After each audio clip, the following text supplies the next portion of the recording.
This is Ben Goertzel, the CEO of SingularityNET, TrueAGI, and the Artificial Superintelligence Alliance. And a lot of people have been asking me the last week or so about DeepSeek, the new large language model out there. And so I thought I'd take a few minutes to share some of my thoughts. I mean, I've played with DeepSeek just like a lot of other people, and I've also read the research paper behind it. It's cool. It's quite interesting.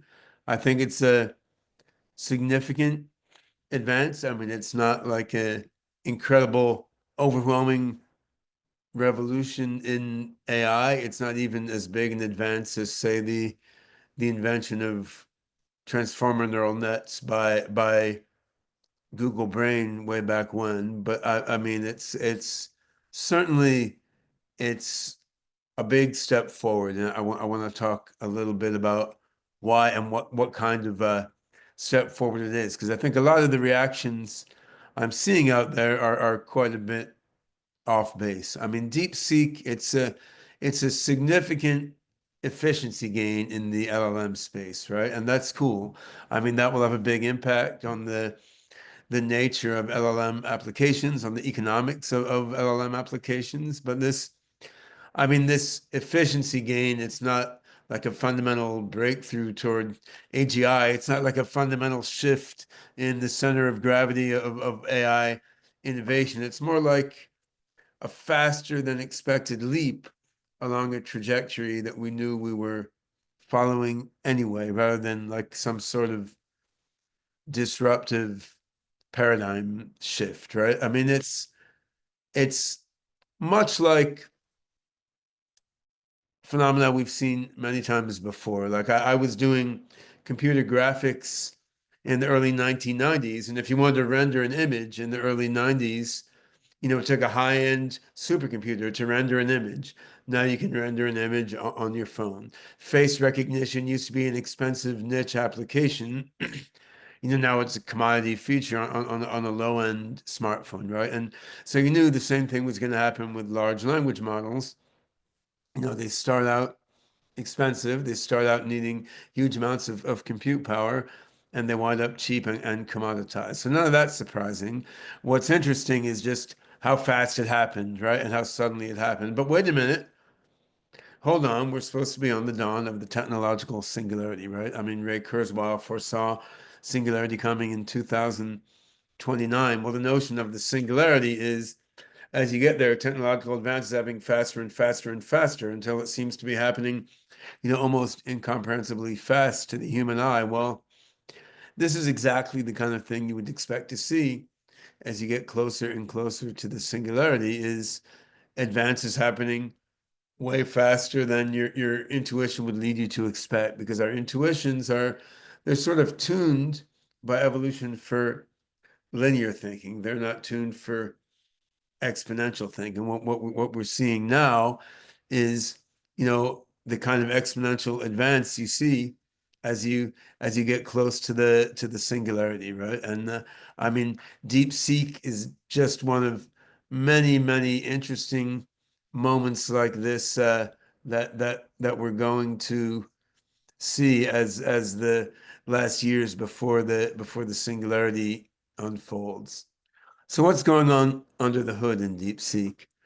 The main achievement here is some very clever techniques for optimizing efficiency rather than some sort of redefinition of the basic transformer architecture underlying language models. DeepSeek uses a mixture of experts model, which is a well-established kind of ensemble learning technique. It's been used in machine learning for years.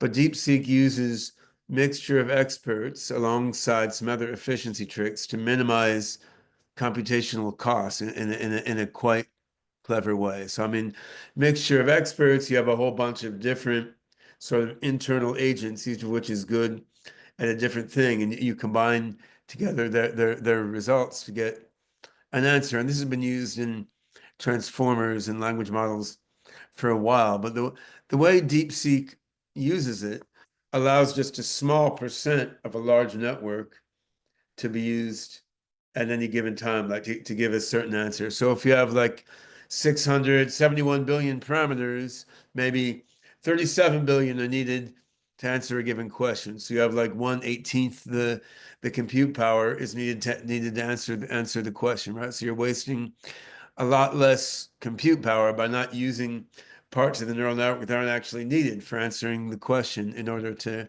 answer the question. And DeepSeek makes much heavier use of a learning technique called reinforcement learning, where you reward a network for doing what you wanted to and sort of punish it for not doing what you wanted to. And then this reward and punishment propagate back through the whole network to modify all the weights between the neurons in the network. So all large language models are trained partly using this sort of reward-based reinforcement learning and partly using other sorts of supervised learning and training on data sets. DeepSeek sort of doubles down on reinforcement learning and uses mostly reinforcement learning. In particular, they use reinforcement learning to train on reasoning, much more so than any other previous LLM approach seemed to, and that seemed to work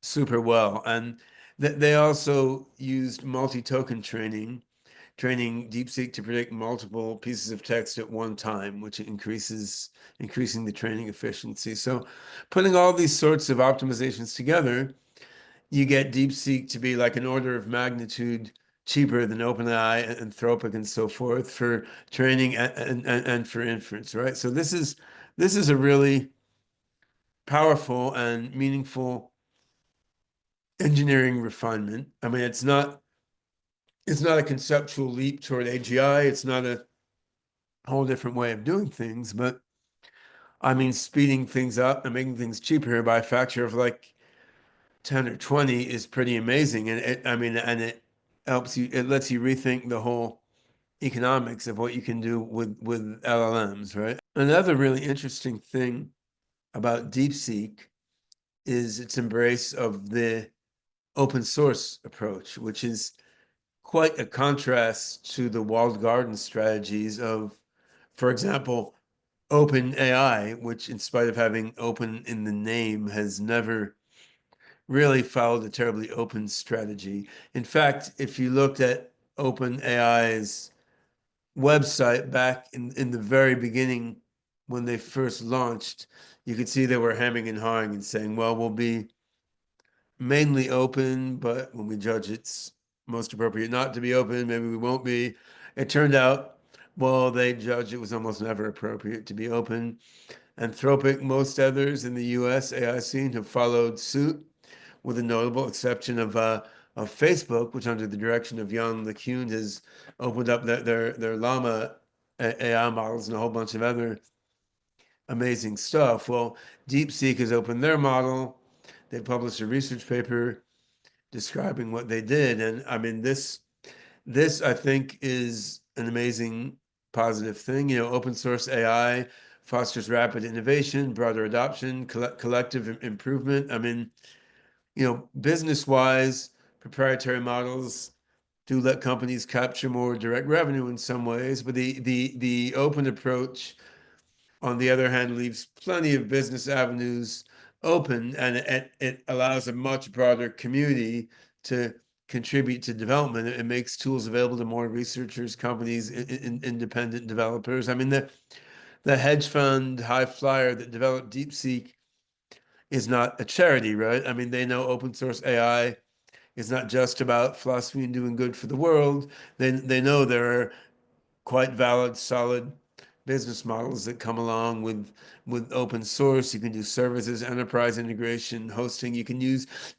your own model to make money on the markets, right? So I mean, I think it's fantastic that this huge step forward in the efficiency of LLMs has been rolled out open source. And I think it's quite cool that this big open source thing has come out of China as well. I mean, China has been doing a lot in AI for the last couple decades, but has not been such a big mover in open source. So it's really quite interesting to see China moving in a big way in an open source direction. I mean, via private enterprise rather than governmental action, but still bubbling up out of the whole Chinese AI ecosystem. And, while the combination of open source in China isn't all that famous and common, I'm not at all surprised that a breakthrough like this on the science level came out of China. I mean, I spent 10 years living in Hong Kong and spent a lot of time in and out of mainland China. So I mean, I saw firsthand the huge scale of investment in AI research in mainland China, huge number of brilliant AI PhDs there, and the intense focus on making AI powerful, cost efficient, and rolling it out at huge scale across the whole country, right? And obviously, beyond just AI, this is not the first time China has taken Western innovations and then, optimized them for efficiency and scaled them up at an unprecedented way, right? Like China is actually often very good at scaling up efficiently. So you could look at this in a geopolitical rivalry sort of way, like, okay, China is not going to be left behind in the AI race. But I would look at it more as a step toward a more globally integrated AI landscape. I mean, I think beneficial AGI leading on to beneficial superintelligence is just way more likely to come out of open collaboration and open source tools coming out from parties all over the globe than to come out of proprietary work being done in nationalistic silos. A decentralized, globally distributed AGI development effort rather than a monopoly by a single country or company, it's going to give us a way, way better shot at making AGI systems that serve humanity and all sentient beings.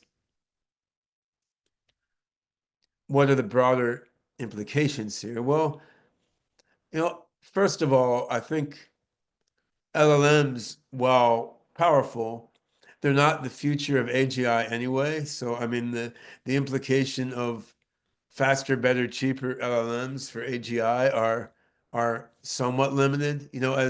As Gary Marcus and others have pointed out at great length. I mean, transformer neural nets, which is the key technology underlying large language models like DeepSeek, ChatGPT, Llama, and so on and so on. I mean, transformer neural nets lack core cognitive capabilities. I mean, they lack the ability to direct their own reasoning based on an understanding of themselves and their relation to the world.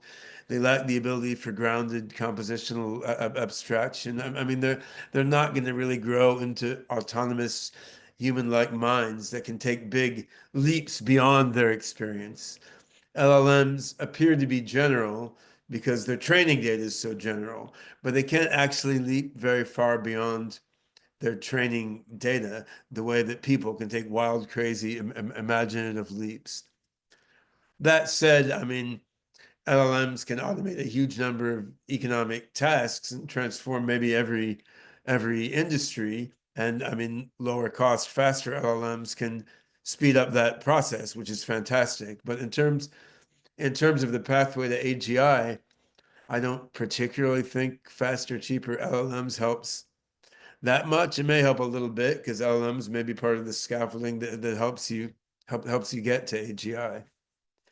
If we look beyond AGI, though, just in terms of AI investment and the impact of specialized AI on different industries, I think the commoditization of LLMs, which DeepSeek exemplifies, has tremendous potential to shift AI investment in various ways. I mean, DeepSeek's efficiency gains, they accelerate the trend of LLMs becoming a commodity, right? And as LLM costs drop, first of all, investors will start looking to other stuff toward the next frontier of AI innovation. Okay, LLMs are a commodity.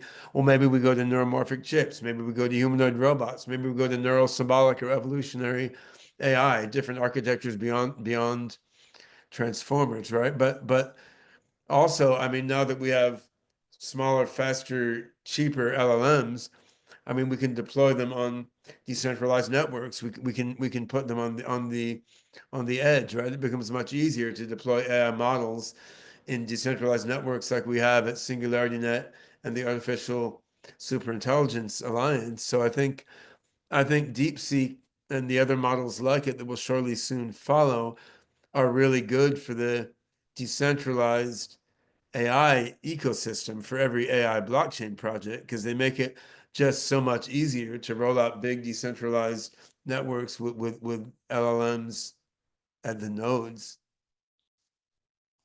Putting these points together, I mean, overall, I think DeepSeek is sort of an interesting milestone on the path to what I think of as a kind of AI Cambrian explosion, right? I mean, the Cambrian explosion was a point in the history of life on Earth when you had a huge proliferation of different forms of life in all different shapes and sizes, right? And I think having faster and cheaper LLMs, in a way, it can do that, right? It makes high quality AI more accessible and more affordable.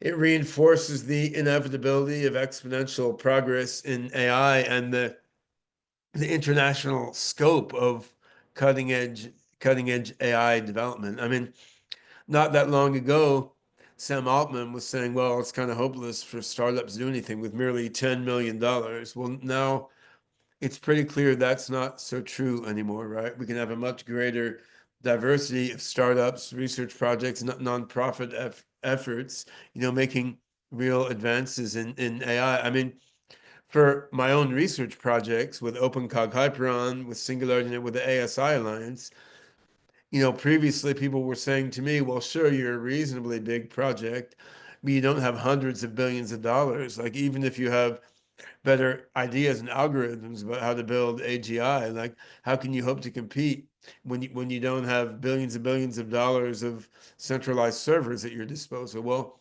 since DeepSeek, I mean, that idea doesn't seem so sensible to people. People consider it a lot more plausible that, with the relatively modest amount of wealth at our disposal, like a crypto project with merely a few $1 billion market cap, could be able to compete with the big boys and make the breakthrough to AI and superintelligence, right? So I mean, I think there's a practical role that DeepSeek makes LLMs, you know, cheaper and better and more widely accessible. And there's also a psychological role that DeepSeek indicates, there's not just a couple companies that can be at the cutting edge of AI.